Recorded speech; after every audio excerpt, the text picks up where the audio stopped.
yeah, we're back again. Sorry about that. Computer's exploding under the weight of all that Molyneux. I think that's what it is. Our stream got Molyneux because we were dealing with like hours and hours of Molyneux footage. The thing is, I'm working on this amazing... Yep, that's what happened. So, just to reconfirm, hello again. Sorry, we're here. App Spy and Pocket Gamer, Genre Busters, Square Enix JRPGs, Chrono Trigger. Right, so Mother, it's about time. What we're going to do? She's talking about an adventurous friend. She's called Luca. I'm leaving her. I'm leaving all the original names to keep it real, yeah? Keeping it real. Run along and be back for dinner. Yeah, fine. So this is pretty classic stuff. If any of you ever booted up a JRPG before, then having a young male hero running around in a house, usually talking to his friends and mummy. He's got a little pet cat here.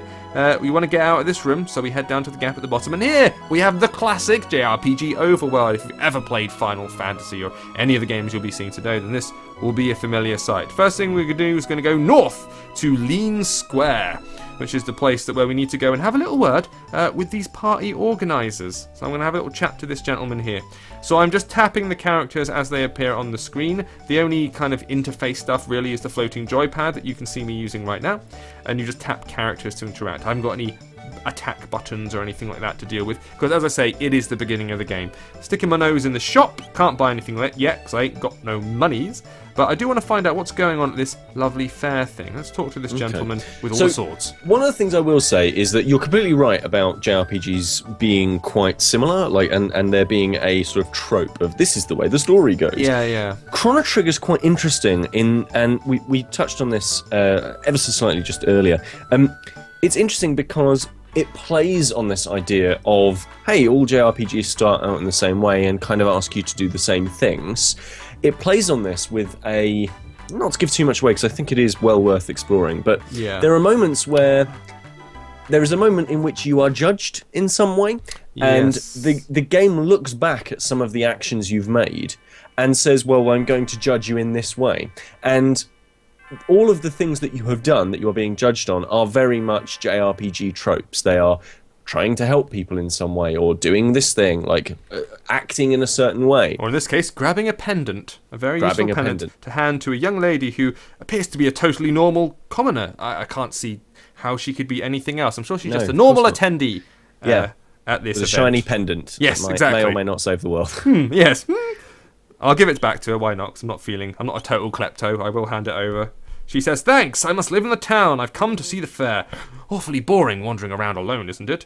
Do you want to buddy up and do hugs and stuff? Well, I'm paraphrasing. I say, sure, that would be great. Let's hang out. Strange young lady who probably isn't a princess. Yeah. Yahoo, this will be fun. She's well delighted in that little JRPG way of jumping up and down, going whip, boop, whip, boop. And she's called Marley. I've taken to use just leaving default names on JRPGs now, especially for the streams. Otherwise it gets well confusing. That's because, that's absolutely... So when I played Final Fantasy VII for the first time, I renamed all of my characters. You know, the classics, poop, butt, fart. And unfortunately what that meant is that I didn't really have much of a...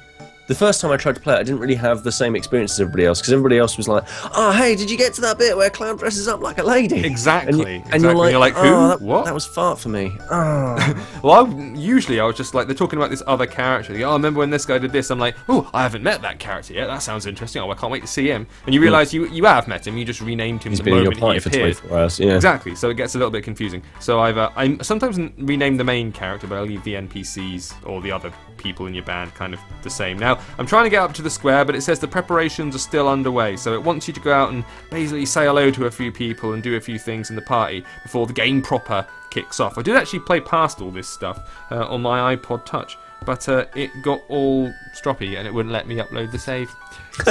So nuts to it. We're just playing this little bit of game. Just playing some games. So one of the things that I mentioned earlier is that we are going to be doing some code giveaways. Should we do a code giveaway? Go on then. Go on, do a code. Go on then. So Chrono Trigger is £6.99, $9.99. And it's rather good, and we think that more people should play it. It's available on iPhone and iPad.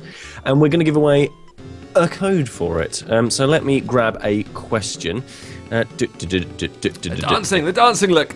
Go on, have a dance. I'm in that little coloured bit where you have to tap coloured spots and they do little dance moves and stuff.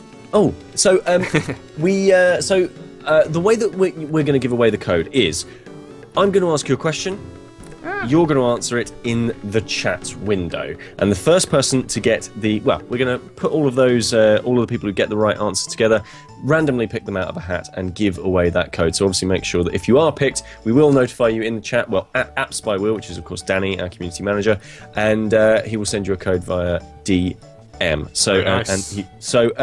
Let's get cracking. The first question, and this is about Chrono Trigger, and this is for a Chrono Trigger code, is: what anime series shared the same character designer as Chrono Trigger?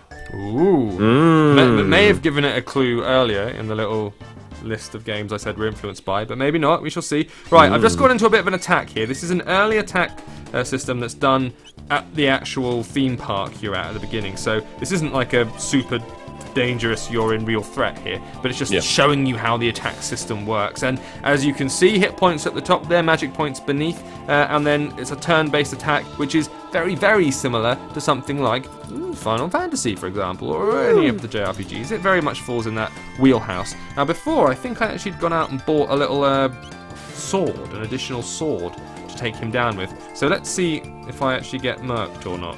I'm not sure if I'm going to actually get taken out here. I might do. I presume I can run. I can run away if things get well hairy. But I like to think I can handle it. Let's go. My guy can take one more attack, maybe. One more. Oh, she's done a little... She's got a crossbow bolt that she uses. He's been pummeled mercilessly. Ooh! Always the thing with these, because you never... I've earned XP. I've totally won it. Good stuff as well. Now that's giving me points I can use at the fair, which is an important thing. He's got a little microphone, this boss dude, which I find kind of endearing and awesome. He sings that he has lost and I have won, and here are 15 points. Wasn't that fun? Yeah, sure it was. Done. Good translation. Thank you. Chrono Trigger, actually. I thought so too. Right, okay, so I'm going to tap on this and see if there's anything there. There isn't. Let's get down to the bottom here. Because I want to... Oops, wrong way. I want to get to the little plot essential bit before we go. I was never sure quite what bit I'm supposed to activate. You know how with old JRPGs and RPGs in general, you kind of have to search around for that one thing or that one person you need to talk to or that one item you need to collect that will unlock the next section.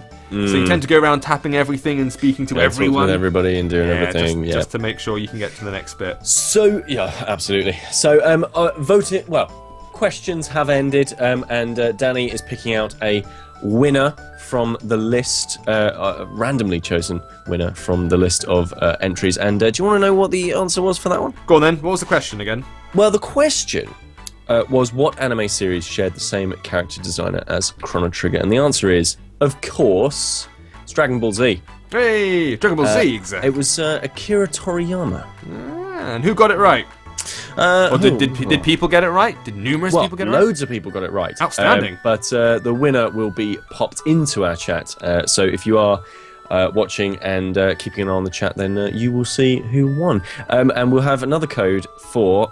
we've got other codes for other games that we're going to be showing off later on in the stream. Special secret games, you mean? Super secret games. So, yes. There we go. We're getting up to the next bit. I fought that monster and I think that sorted me out. I chose the right quest in the end. Now I'm going to get the young lady some candy because I'm nice like that. She's choosing her candy. It's taking ages. And then we'll get up to the crux of this just before we go, because it's difficult because I don't want to spoil lots of the plot or anything if you haven't played it. But Chrono Trigger, it's got to do with time travel. Peter's already mentioned the fact that time travel is a thing. So here you go. Step right up with any with the time and courage. Our first ever hyperdimensional transporter is the invention of the century. Now, when you've ever got two pods sitting there like that, like you do in the Fly or something, definitely nothing can possibly go wrong, as we all know. So this geezer, he stepped up to the old pod. I've just gone and harassed him. Right up. Yep. Now I've got to do something. She's really delighted. Marley, my little companion, who's definitely not a princess or anyone remotely important. Definitely not a princess. Just said hop onto the left pod. I've been invited to, so I'll do that. Here we go. Hop onto the left pod. They're activating the system, apparently with a hammer. Matey's just bashing this thing. I said, no wonder stuff's going to go wrong. He's battering it with a sledgehammer. This is terrible. But look at that. I warped womp from one side to the other. That's fantastic. That's amazing. So they've basically invented teleportation before Seth Brundle did in the fly. So that's very exciting. I'm going to go and talk to Marley and say, hey, that looked great, didn't it? She's like, yes, that's great fun. I want to try it too. So, yeah, all right. If you mean I just did it, so you don't really have to technically do it. But I guess if you want to, I mean, nothing. I doubt anything bad would happen if you did. So yeah, all right. Hop on, Marley. She's not afraid, and she's not going to change her mind. Here comes the bloke with the big hammer again. She's going to teleport from platform to platform. Let's see how this pans out. There he is. There's the teleportation hammer. The teleportation hammer is amazing. The light is flashing a little bit on her chest. Something's happening. The pendant is going mental. She's now spinning around like a crazy top. Oh, it's all going a bit electric and mental. Oh, what's this? And suddenly, a weird portal thing has emerged in the center of the screen. And all the drifty bits of what I assume is Marley have warped towards the portal. You can see her there, frozen in time, one might say. And then she's gone. Oh my gosh. Good grief. Oh my gosh. Good lord. Oh no. This is terrible. Yeah. What's happening now? She's not reappearing, says Tabor. This is just bloody awful. Girl's vanished before your very eyes. And now he's just turned around and gone, show's over, move along, nothing to see here. Come on, lads, there's no problem. Yeah, he's a little bit sort of like, oh, it's alright. Oh, this is a lawsuit waiting to happen. It's just a girl, I know, right? Some guys turned up from Claims Direct. In this universe. I saw this. And so something must have caused all. So it looks like the pendant, her lovely pendant that I picked up earlier, has interfered with the teleportation thing. And done something strange, chucked her into an alternative dimension. The pendant, in fact, has been left on the teleportation pod. So I've just gone and grabbed it and picked it up. My mate Luca's going all mental, and I'm saying, no, I'm going after her, because I'm awesome. It's the only way. I don't know where I'm a dude. I don't know where that hole leads, but we've got no other choice. So many conversations start like that. Let's just hope it opens up again. It's worth a shot. The pendant's the key, so come on, let's do it. He's running up to the system. He's hitting it with the hammer again. The hammer of transportation. Boost the power input. Roger, roger. More. I need more power. She can't take it. Come on. It's going mental. He's done it again. Electricity's going haywire. The portal's opened. I'm spinning and whomp. So sucked into the alternative obviously dimension. I'm keeping an eye on the chat room. If you are just joining us at the moment and you are on the front page, then come on in. Come on over to us. We're AppSpy. We're also Pocket Gamer, and what we like to do is we like to stream mobile games. And today we're playing the best Square Enix JRPGs on iOS. This awesome community that has gathered around this Twitch stream because well, we just love you guys. But has said so. The Aspie Fox has said this is why you don't wear jewelry on festival rides. Like it's absolutely true because you're going to lose it. And you're going to lose it every time. Suddenly, you're in an adventure filled with weird trolley people in a strange land, and you don't know what's going on. Exactly. Exactly. This happens every single time. I know, right? That I go to Donington Park or to Alton Towers. Like every single time, I'm like, just go there for a nice little day out with, have an ice cream, have a hot dog, buy, some overpriced hat, and then I wake up in the 18th century. It's a nightmare. It's a nightmare. Happens every time. But now, as you can imagine, you embark on a quest of weird time travel and portal hopping, and you have to go and find your friend again. And it's very much, good, really. Actually, that's what we're going to say. We've popped it into the chat room there, but if you want to, you can have a look at the official review that AppSpy did way back for Chrono Trigger when it was originally released. We've got to move on to some other games now, but that's a flavour, that's a taster of what you can expect. And if you like the look of that, then you can get it on the App Store for your iPhone. You have to force it onto your iPad. It's £6.99 or $9.99 right now. Is this your favourite JRPG of all time? Have you already completed it numerous times? Tell us in the chat, keep it in mind, and we'll come back to you at the end. Alright then, let's move on to the next game. Let's bust out this one. I shouldn't have gone back to the home screen because I kind of gave the game away as well. Again, this is being played on an iPad, even though it's technically an iPhone app. But who cares? It was originally a SNES out to begin with. We're not fussy. It's The Secret of Mana. Which was probably, and it's been a long time since I've played this one, but it was probably one of the first ones I played, weirdly. One of the first ever JRPGs I got a hold of. I'm going to call myself, his default name is Randy. I'm totally down with that, calling you Randy. So, Yeah, it's one I played on my friend's SNES, because I never had a SNES back in the day.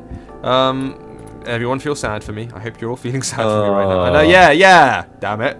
I had to catch up much later using a Game Boy Advance and play all the old SNES games, which is totally what I did, and it was great. So they're telling us the back history. Basically, the world was built with mana. It was a much more magical place once. This is how, again, another theme. Final Fantasy has this as well. The world used to be rich with magic, but now it's not so much because this war breaks out and the mana in the world kind of all but vanishes. This is something that's familiar with the Final Fantasy game, which we may be talking about later as well. But before all was lost, there was a hero who wielded mana, and then, even though civilization had destroyed, it was all peaceful again. And here we go. Oh, I remember this as well. This is great. I literally haven't looked at this in years. Time flows like a river, and history repeats. I remember that. This is so cool. This is pretty cool, right?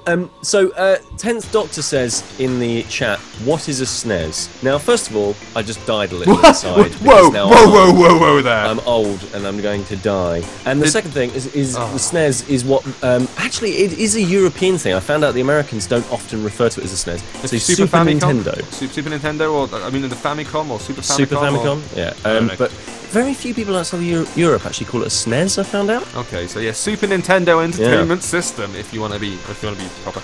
And we have the same problem with the Mega Drive, because here in the UK, the Mega Drive is the Mega Drive. Over there in the US and some places around the world, it's the Sega Genesis. Same deal, just different names. They like to localize this stuff in a weird way. So here you go. Main character, once again, having come off the back of Chrono Trigger, looks quite similar, doesn't he? Little guy, little bandana, red spiky hair. Not entirely dissimilar. But he's just fallen off a waterfall. So here we go. Oh, I'm being carried downstream. This is quite cool. So now we've got some more buttons to deal with than the other one. So here's a few things. I've got a sprint button which I can use. Yeah, I'm charging about the place. I can also, it kind of also seems to do like a running punch thing. But I'm going to dash down here, dash down this river. This is quite a dynamic way to begin the game, actually, compared to, for example, the quite slow, gentle beginning of Chrono Trigger that we just had.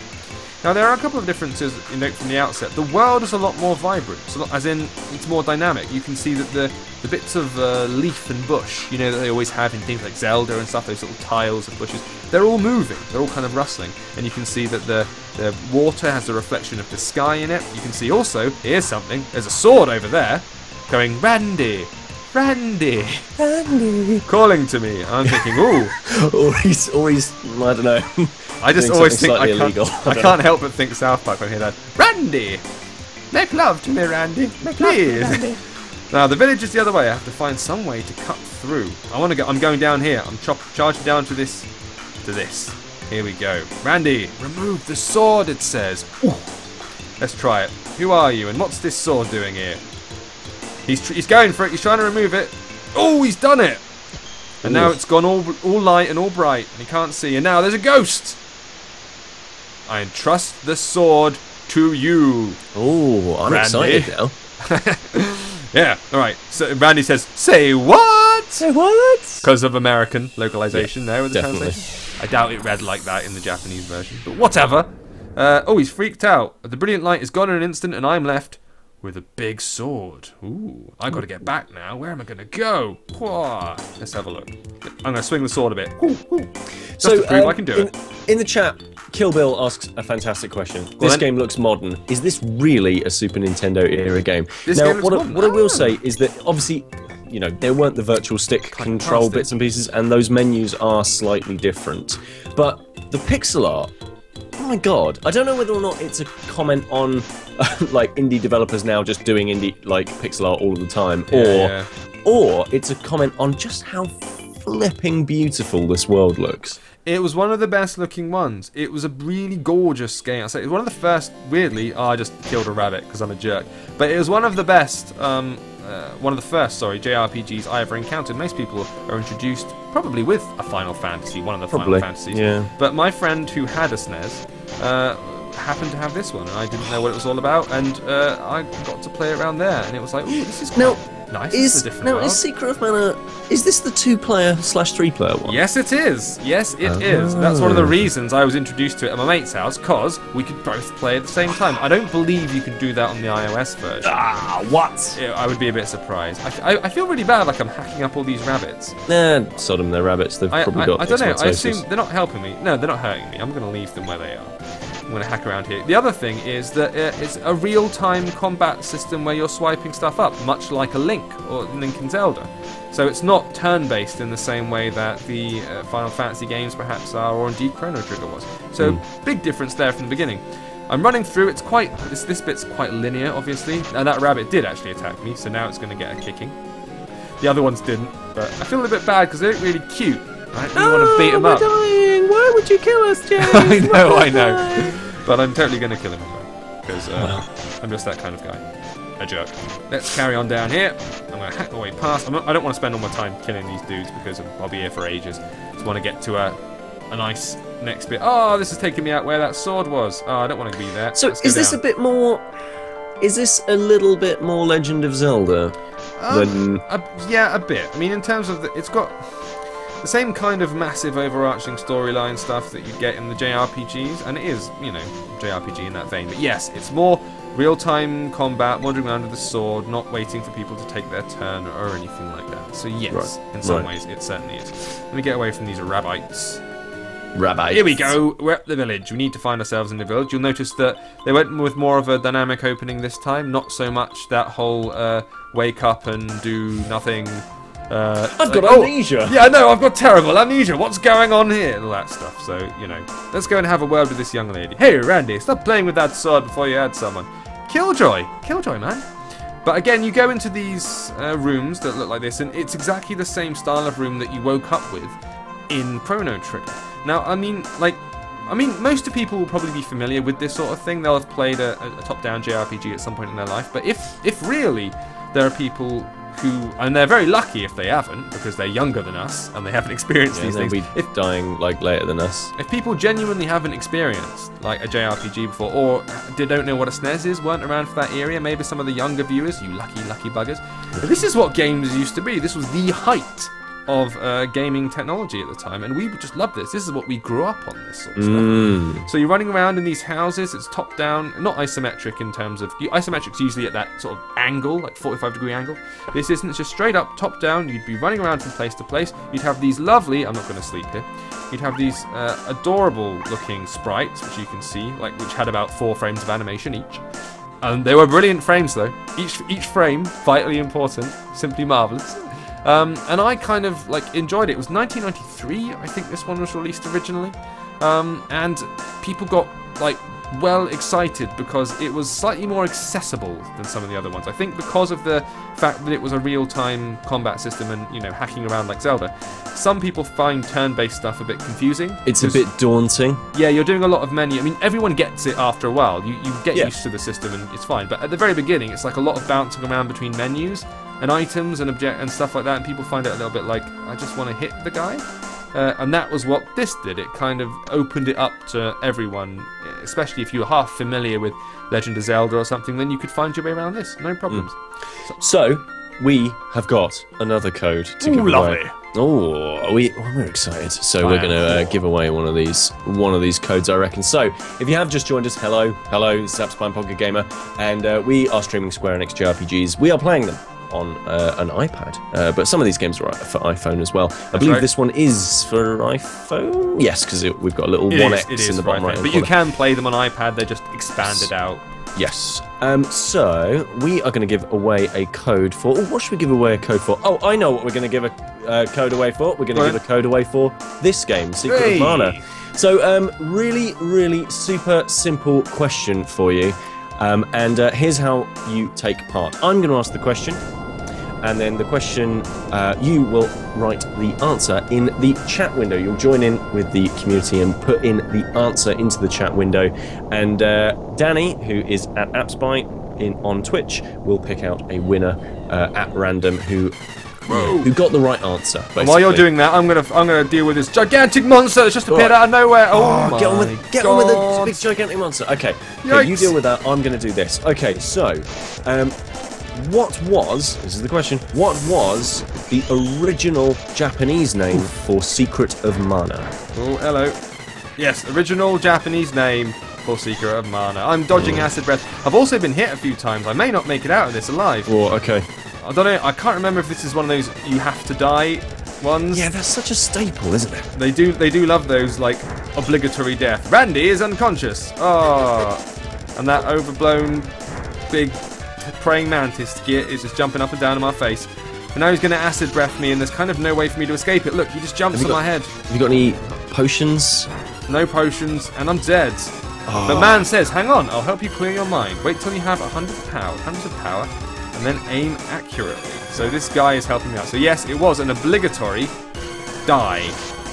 They always do those. I'm trying to avoid... Oh, I've been knocked unconscious again by that I always find it mantis. Really annoying when there is one of those obligatory you have to die things, because then when you get into a really hard fight, you think, oh, maybe I've got to die here as well. And then you die, and then you're like, oh no, I should have just run away from that battle. Yeah, I know what you mean. Grandia did that to me, like, 3 times. There's a great bit in the South Park RPG, if you played it, which is actually very good, where they say, like, the guys come up on you and start to bully you, and they're like, are you going to fight? And we're like, yeah, I'll fight. It's like, dude, don't bother fighting, like, we will beat you. And you're like, no, I'm going to fight you. I'm totally fighting you. Get stuff. And he's like, no, seriously, we are just going to beat you. You know we are. And I go, no. And I fight them all the way through to the end, and I beat them all. And I was like, yes. And then at the end, one guy just pulls out this thing and goes, well, bah, told you we beat you. It was an automatic death fight. You've got to die, get stuff. So they totally ragged on that dynamic of the have to die fight. Which is a staple, isn't it? It is a staple of the genre. And that's what that game did a lot. And it was actually surprisingly good. Despite all the delays and everything, it wound up being okay. Yeah. Right, I'm still having it, this guy. I'm still trying to run away from him. Go on, have at it. So we do have a winner, and we will announce that winner in the chat window. And I am going to give you the answer. So the question, of course, was, what was the Japanese name for Secret of Mana? And the answer is Seiken Densetsu 2. Seiken Densetsu 2. Mm-hmm. Class. I didn't know that. So that's good to know. I'm just going to charge at this guy again. Ah, he's taken a lot of hits. A lot of hits. Oh, and I'm running headfirst into them. That's the best thing about some of our streams, especially when we do competitions, because sometimes we do competitions. If you're new to this, by the way, sometimes we give away codes. And we'll always announce that on twitter.com/appspy or facebook.com/appspyfans. But anyway, when we do that, we always do it as like a little quiz. So I feel like we're all learning stuff. Look, James, you've just learned that it's Seiken Densetsu 2. I did learn that. I was delighted. We've learned stuff about Akira Toriyama being the guy who did Dragon Ball and also the Chrono Triggers. Amazing. This is true. All sorts of stuff. What you're supposed to do is you're supposed to wait for your sword to kind of charge to 100% before attacking, thus giving you the maximum of powers. However, he is still launching an awful lot of missiles at me, and this guy's reviving me every time I die, but that's supposed to happen. Go on, die, you bugger! He's just going on forever! Apparently people are saying it was half price. The game is currently half price. It might be. I've had a look at it in the app stores. These Square Enix games, one of the reasons we're doing this is because not everybody can download old Square Enix games to just have a look on the app store, because it's not like, oh, it's just 69p, I'll download it and see if I like it. They're expensive. They're expensive games. Yeah. You have to spend a lot on Square Enix games. But we've had this conversation before, haven't we? Where we've sort of said, these are long games. And back in the day, if you think games are expensive now, they're actually cheaper, really, than they used to be. Because games have always 40 quid or $60. They've always cost that amount of money. And, like, if you go back to the 90s, when this game came out, that's actually a lot more money then than it is now. So, yeah, I remember when SNES games originally launched. Now, some of them, they were £60. £60 for SNES games in 1993. Right. Which is probably the equivalent of about 100 now. It's actually about £2 million. Yes, that is the conversion rate. But do you remember? And this is going wildly off topic. But do you remember on the Nintendo 64 they did a release of Resident Evil 6? Resident Evil 6. What? Resident Evil 2. Oh, okay.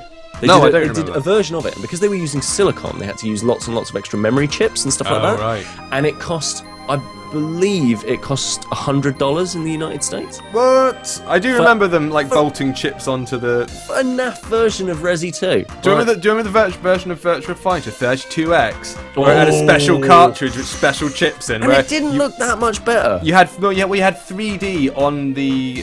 it's like either the Mega CD or the Mega Drive itself. And it had that extra bit bolted onto it so it could do a bit of 3D. And God, it looked pish.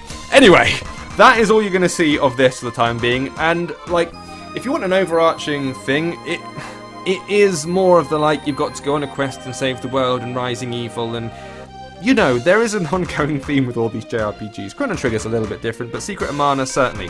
Get magic back into the world, take a magic sword, and solve some problems. However, the big difference being real-time physical combat, a bit more like Link and Zelda. So if that's more your thing, if you want that over the turn-based thing, Secret of Mana might be the JRPG for you. Make a note of it, tell us again at the end. We're going to hop back to the main screen, and we're now going to fire up a game that we've actually spent a fair amount of time with on the Twitch streams. I even like was questionable about whether I should actually show it today, but there's no getting around it because it is actually one of the most popular JRPGs of all time. So it would kind of be wrong of me not to include it. Exactly. So here we are again with Dragon Quest VIII. This is quickly becoming the most streamed game that we've ever played. I know, but we'll only do it briefly because we've covered it so many times. Yes. So I'm going to call myself Dargon. Nice. Yep, in celebration of Square Enix's recent failure to name their app properly. Which, if you weren't aware, when they released Dragon Quest IV recently, it was released as Dargon Quest for some reason. I do have a save log on this, but again, I've just tried to sync it about 5 times, and it's failed every time. So screw it. I'm actually playing, while you're setting all that up, I'm actually playing Dragon Quest VIII on my mobile. Oh, are you?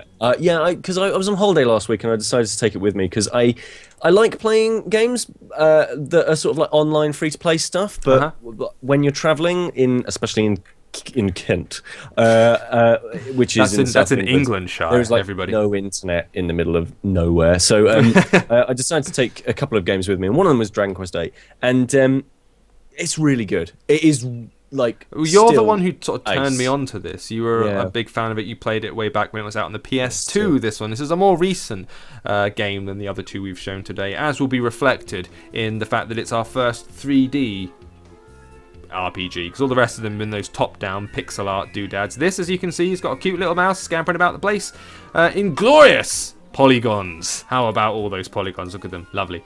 Now we've got cut here to the actual in-game graphics. It all got up-resed for this iOS version. You can see this is very slick. The textures are still a bit lo-fi, but if you look at the edges of the character designs and everything, they're very, very sharp, very, very tight. That's because the whole thing got scaled up a little bit. And here, this little mouse creature jumps into the pocket of our main character. There he is. He's called Dargon. Now he is, anyway.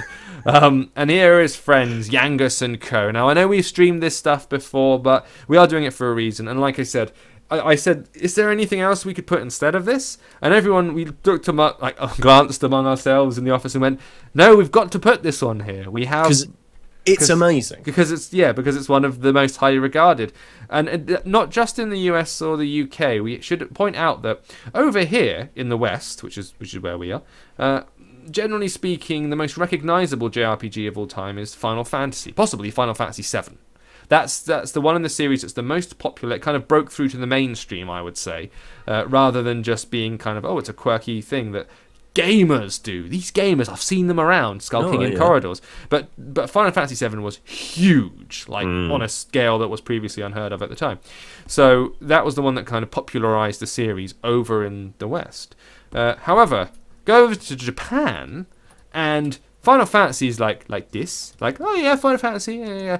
Dragon Quest, like this. Dragon Quest is the franchise in Japan, vastly overshadows Final Fantasy in every regard. So it would have been pretty wrong of us not to include it. So I'm talking to my two mateys here. So big differences between the previous two games and this game. It is a turn-based RPG in the same way that the first game, Chrono Trigger, is. So you are doing turn-based combat, which looks very familiar. But it's set in a 3D world. So as you can see, big panning fancy cameras, and you're dealing with little creatures which bounce around the screen, all forward and back. Here they come, little dotty weird looking teardrop things. I was never entirely sold on the design of these. They just look like, like teardrops or like Hershey Kisses if you're in America. What, the slimes? Yeah, the little slimes. They're the same little shape. Obviously, they're not like amazing. They're not chocolatey and delicious. Well, they're just a blob. They're amazing. They're iconic. Yeah, whatever.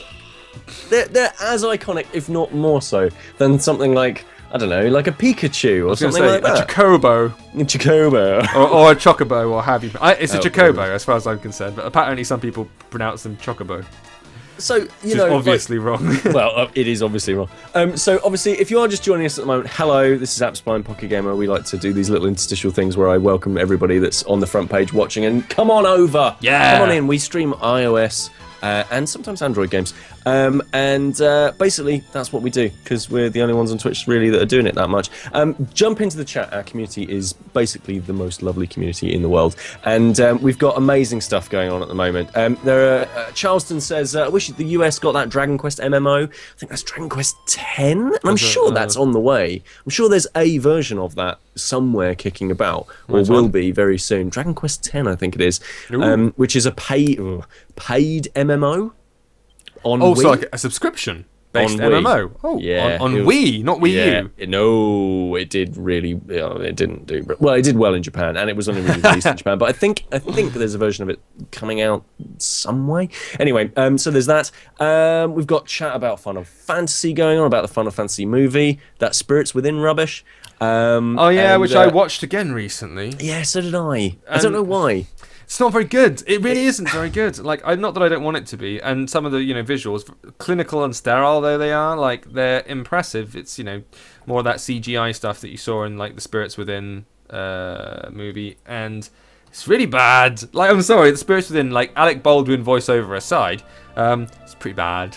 It's pretty bad, and it's like, I don't know who it was really catering for, but the saddest thing about all of that is now there's like digital actors that are out of work, and I just have, sometimes I'm lying in bed at night and I'm looking at the ceiling, and I think to myself, she's sat on a hard drive somewhere, not doing anything. What, the digital version of Aki or whatever her name is, or James Woods' character, evil General James Woods, who does a lot of this, a lot of fist grabbing, air clenching stuff. It's incredible. For evil. But you are completely right. Final Fantasy is, it's huge over in Japan, but Dragon Quest is bigger. And in fact, there is an urban legend. I think it's an urban legend. Okay. But I tried to figure out whether or not this is true or not. But there was a law, I want to say, that was put in place that meant that Square couldn't release, well, Enix at the time, couldn't release Dragon Quest games on a weekday.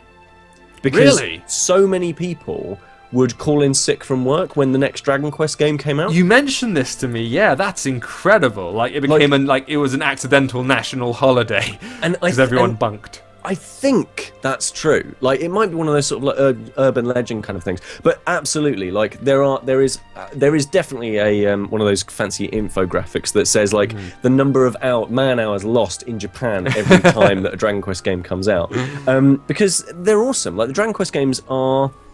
They're not as sort of, I don't want to say Final Fantasy is emo, because that's kind of like relegating that series, because it is a great series, but Dragon Quest is a lot more fairy tale. Yes, it feels more fantastical. I mean, already you're in this horse and cart scenario with a strange little blue orky goblin dude, and before long you get through this little village area, and we're not going to do it today because it takes too long, but you get out there, you head off to the bridge, and you get over to some caves, and you're charging around doing it, but it is quite tough early on. Like, you have to, if you run into those caves unprepared and you haven't done a bit of grinding first, then you will probably get your, like, pantalooned arse handed to you. Oh, yeah. Which means you have to sort of wander about the outside areas, get into some random combat, and grind up a little bit before you try tackling it. However, the series has remained popular for a sort of a pretty good reason.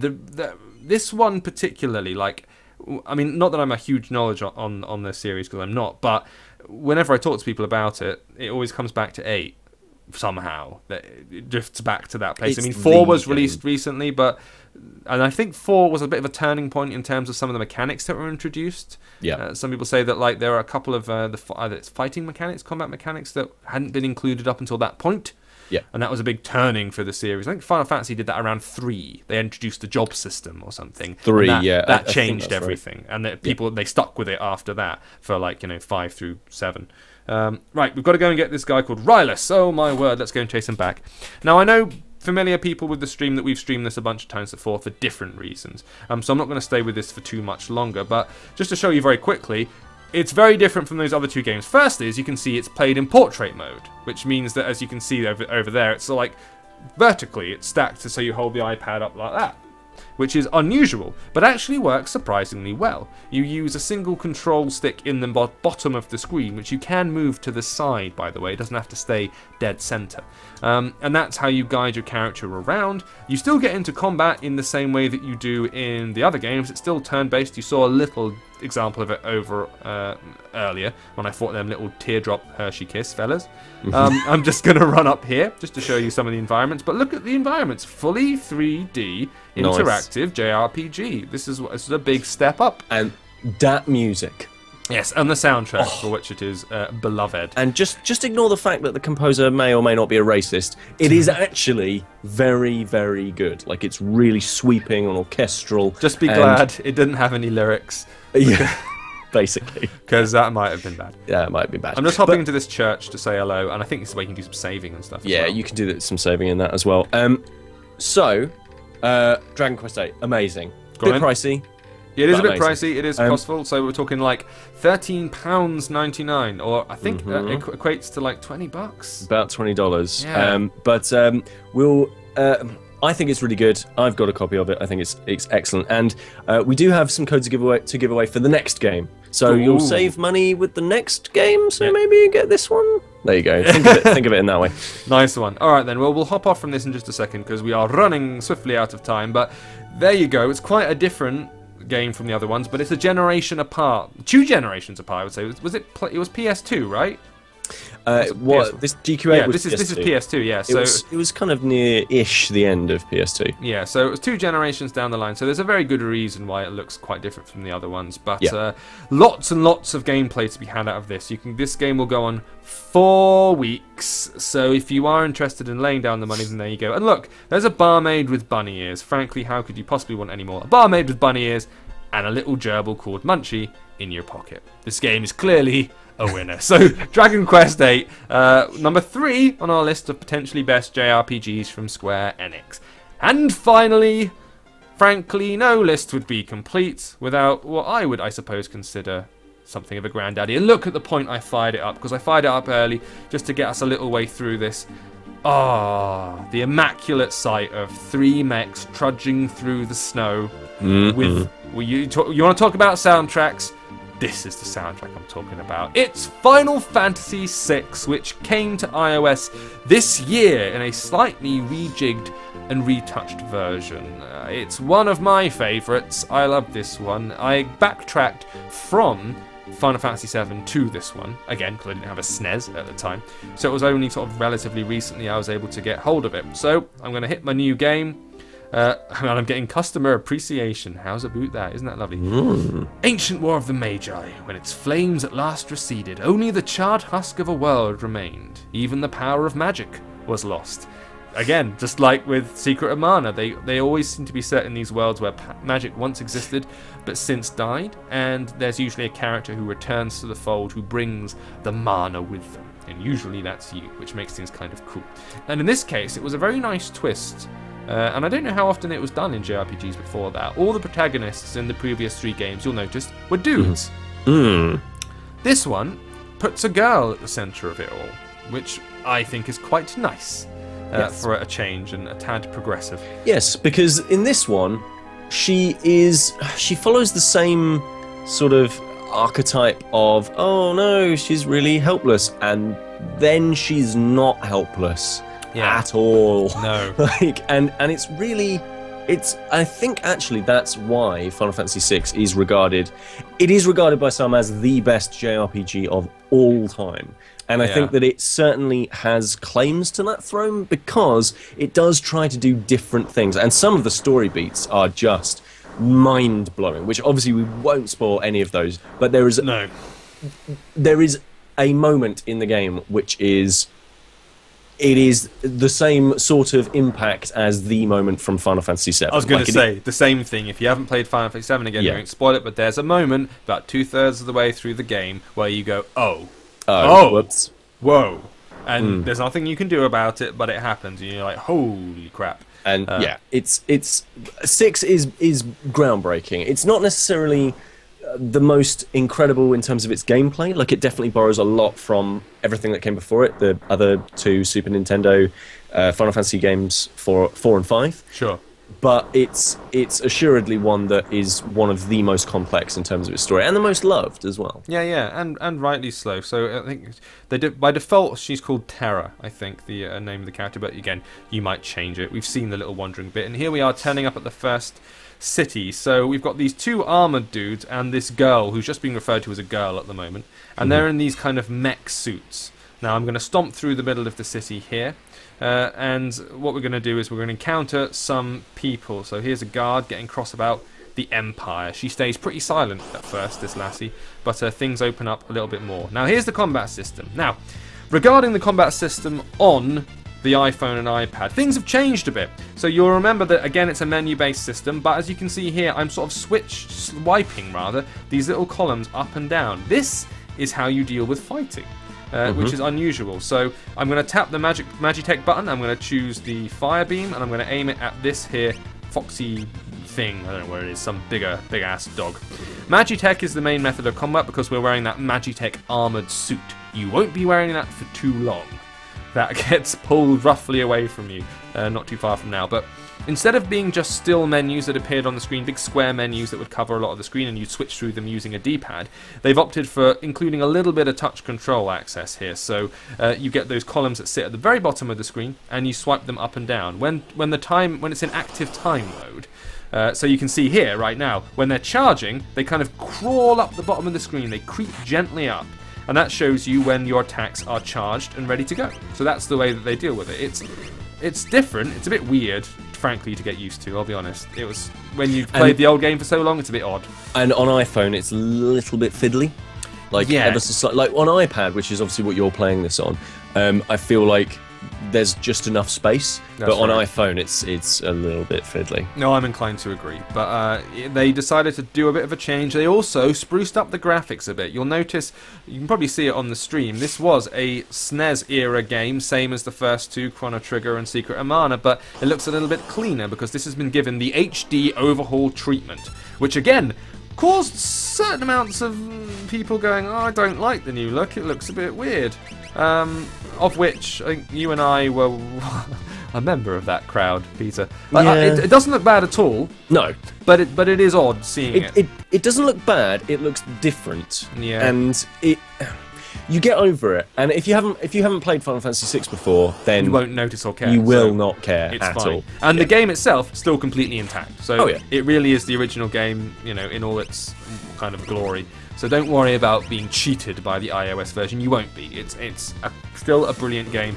It's one of the games I've started most in the world because I went through and played it and sort of completed it back in the day, and then I've ended up starting it several times, either for doing like iOS reviews or just booting it up to show people the beginning because it was a brilliant beginning. That intro where the characters stomp over that ice field while the credits scroll. It was really cinematic. Before people were calling games cinematic. Now everyone calls games cinematic because you've got amazing 3D graphics and decent renders and motion capture, and you know it all looks like movies now. But back in the day, they're all trudging up that side of that mountain over the ice folds with that music playing in the background while the credits scrolled. It was like, that was huge. You were like, this looks awesome. This is, I'm immersed. This is fantastic.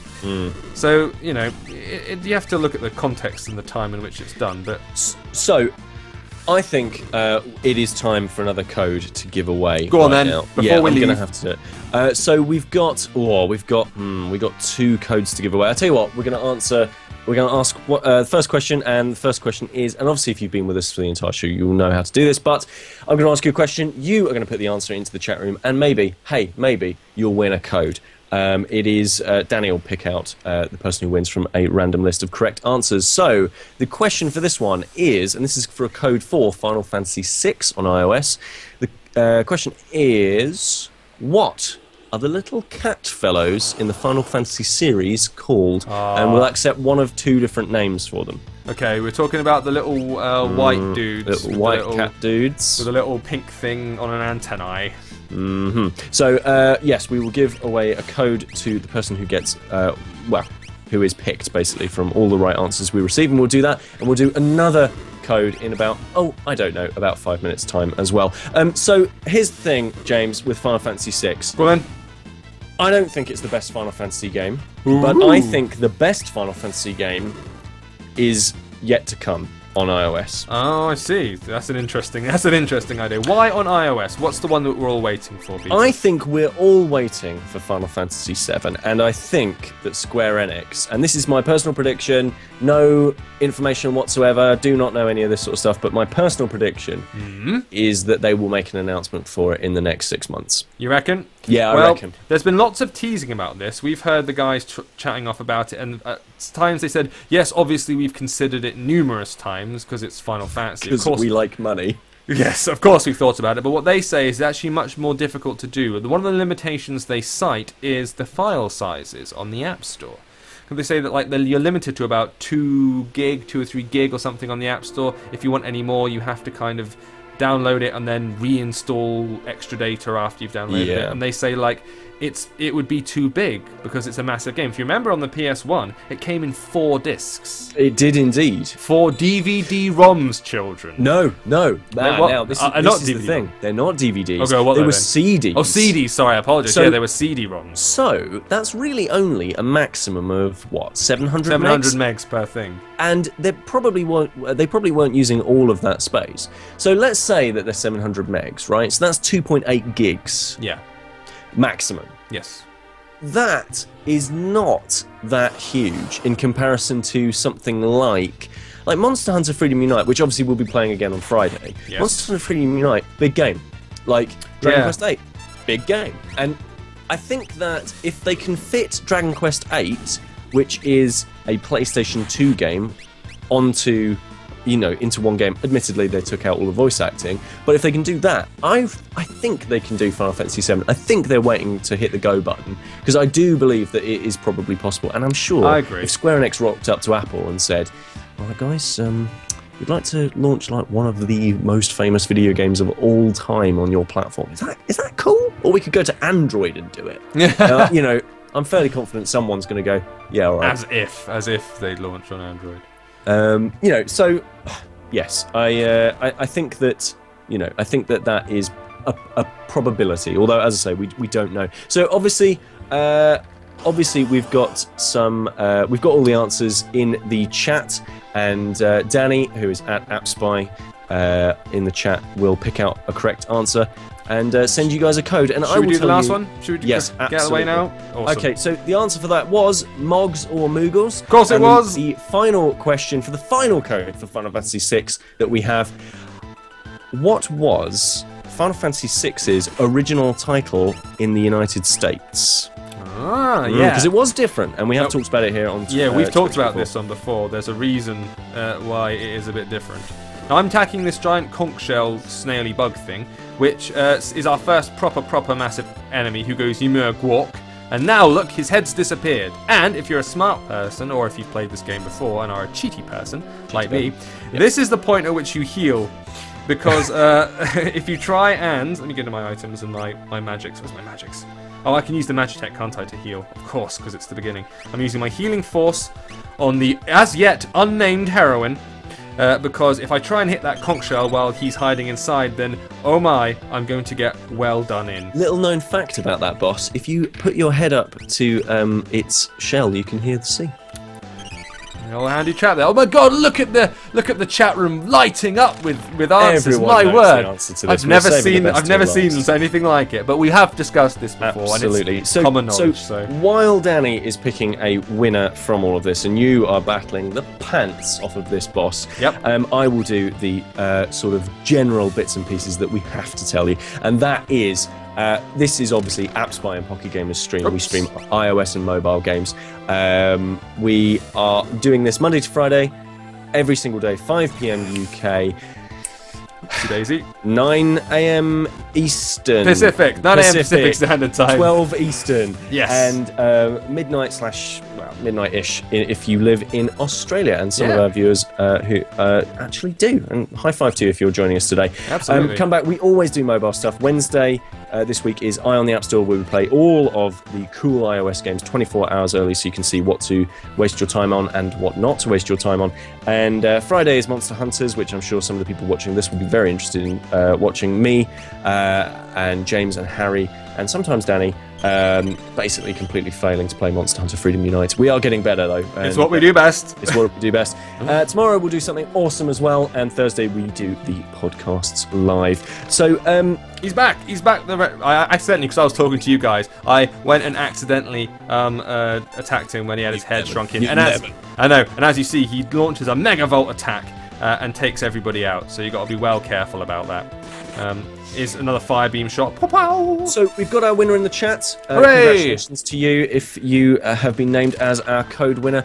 And you know what? Thumbs up to everybody who's been in the chat. It's been a really, really good, really awesome chat, actually. And I've kind of been keeping my eyes on it. I've been distracted by you guys, so that's always wonderful to see. Yeah. And make sure you do hit the follow button to be notified whenever we go live again, but you know, it's the same sort of time. But yeah, do hit that follow button because it makes me do a little happy smile, and I know James does a dance when we go off air as well. So that's behind the scenes footage. What's your favourite of these, James? And actually, while you're thinking about it, same to the chat. What is your favourite of the games that we've shown today, and what is your favourite Square JRPG? I probably, you see, it's almost cliche saying Final Fantasy VII, but it had a special place in my heart at the time. It's one of the first ones I played through to completion, because they are an investment, these kind of games. You can't just rock up and do nothing. You have to really put a bloody lot of time in it, especially when it comes to battling Sephiroth. When you first try and take him out and you realise you need to grind for another 20 hours. That sort of stuff leaves an impression on you, you know? So I'd probably say 6 or 7, Final Fantasy 6 or 7. It was the series I was most familiar with, despite being introduced to Secret of Mana. But I do have a soft spot for the old Secret of Mana. It's quite nice. But I mean, there's a lot of Western RPG stuff I like as well. I'm a huge Mass Effect fan, so that's where I steer kind of automatically. But for these Square Enixes, Final Fantasy VI is probably the best of today for me, I reckon. You guys in the chat room, you tell us what you think. We got all sorts of stuff going on. Chrono Trigger, one person's James Rooney said. Haven't played enough of them. Oh no, sorry. Who said it? Captain Schmidt said Chrono Trigger. Absolutely, I think Chrono Trigger is pretty good. My favourite's DQ8. Absolutely, you're a Dungeon Quest guy. Dragon Quest, it's such a good series, and Square Enix really are known for those games. You know, they made the company out of that, and obviously now they're putting out things like, you know, they were big enough to buy Eidos, putting out things like Hitman and Tomb Raider and all of these games. But yeah, I think for a lot of people, Square Enix is JRPG, and absolutely they do, you know, they do it the best. This is the history upon which the company is. So it's nice to see that stuff arriving in iOS. And the real thing about it is, I'm not that keen on doing a lot of ports automatically. I don't think people should just cram stuff onto iOS. Agreed. Very often I don't think it works very well. But these old JRPGs, I think they work a treat on iOS. They're just the job. Like, because of the tap-based interfaces, because generally it doesn't require on you pulling any fancy dexterous moves or anything like that. Just tapping away at the little things. It's one of the ones I did when I first had an Android device, actually, when I got an emulator. When I got one of them, and I had problems with these games, I could literally pull it out and go blah, blah, blah, and just carry on with the quest for 15 minutes and then put it down again, and it remembers exactly where you are. So I found that a really good way of just gradually working my way through these games on the go. And they work. They work on iPads, they work on iPhones, and if you have the cash, and they are a bit dear, then they're worth it. They're good. They're all kind of quality games. Oh, so many answers about. There's so many answers in here. Northern Ice says Dragon Quest 9. We've got which obviously you can get on DS. Which because we are Pocket Gamer affiliated, we do stuff like that. Maybe we're working on something to stream 3DS games, but you didn't hear me say that. No, you definitely didn't hear me say that. Some kind of technological magic. Oh, look at this! I've defeated him in his annoying little conch shell. Good He's work. Faded into darkness. Stupid spiky shelled snail. And now the game begins proper. But if you want to play that, you're going to have to download it and give it a look. Alternatively, just hop on over to AppSpy's YouTube channel and check out the review for Final Fantasy VI, which I did a couple of months ago. You can see more of the game, more of what it looks like, and hear my verdict on the game itself. thank you for watching. It's really nice to be back here. I've missed you all for a week. And thank you to Peter and Danny for looking after it in my stead. I hear it was good times. And you only set a bit of it on fire, which is nice. A small amount, yeah. That was good. Good to know. But thanks everyone for joining us today. We will see you tomorrow for yet more App Spy and Pocket Gamer Twitch streaming action. Congrats to all the winners, and thank you to everybody in the chat. Take it easy, guys. We will see you tomorrow. Bye-bye. Bye.